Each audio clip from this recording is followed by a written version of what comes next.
Здравейте, приятели! Аз съм Жули.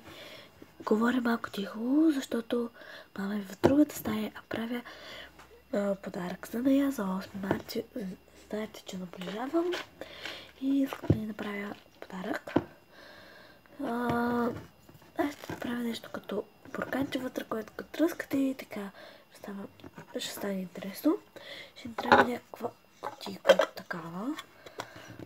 Или някаква шишенце, което да не е пластмасово.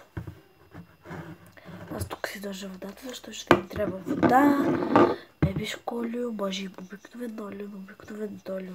Защото бебешкото олио просто е безцветно. Някакъв цвят, който да не блади съвсем цялата вода, просто да предаде някакъв лек цвят. Става и боя за храна. Ето вижте. Дали ще фокусира? Ой, да. Трябва да съм много бърза, защото нямам памет. Освен това ще ни трябват брокати и пистолет за топъл силикон и маниста. Ето, не знам дали ще се виждат. Тук има маниста и така. Исках да връщам. Първо отваряме капачето по този начин, и взимам от топъл силикон и някакво манисто. Аз искам да ми е нещо като корал отгоре. И затова почвам да лепя така. И ще се върна след като ми лепя цялото. Ето, в момента се получи. Ето тук е буквата М на мама. Сега ще започна. Ето, още хубаво да ви лети. Сега в ето тази купичка ще вземем бебешкото олио и ще изсипам колкото желаем. Аз сложих ето толкова. Сега искам да стане леко синьо отвътре, като морето. И затова ще сложа синя боя и идва. Забравих, че боята и олиото да се бъркат, затова останаха топчета. Сега като сложа вода, тя ще посинее. Затова сега слагам нея.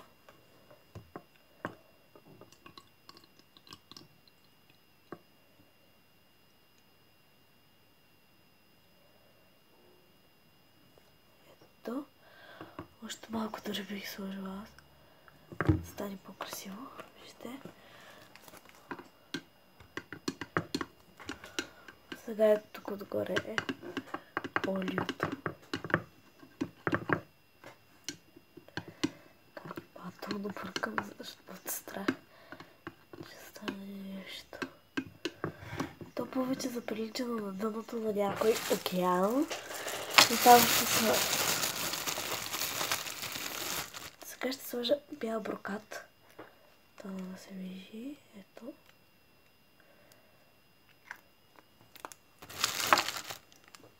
И бъркам. И вие го заедно с водата и олиото и боята. Какво ли да има там вътре? Сега дойде ред на финалната част, на която ще ни трябва пак. Сега ни трябва капачето и около капачето ще бъде олеле. Тук няма да се затвори. Сега ще го поправя и ще се върна. Ето, това се получи. Работното ми място е тук цялото в някаква локва, която няма как да си оправя. Трябва сега да бършам се тая. На екрана изглежда много черно и не се вижда тук някои работи. Но тук така като се погледне е много хубаво. Вижда се абсолютно всичко. На екрана не знам защо тук вижда. Да се вижда. Ето така. Дано ви е харесало видеото. Ако е така, дайте палчета нагоре. И не забравяйте да се абонирате за канала ми.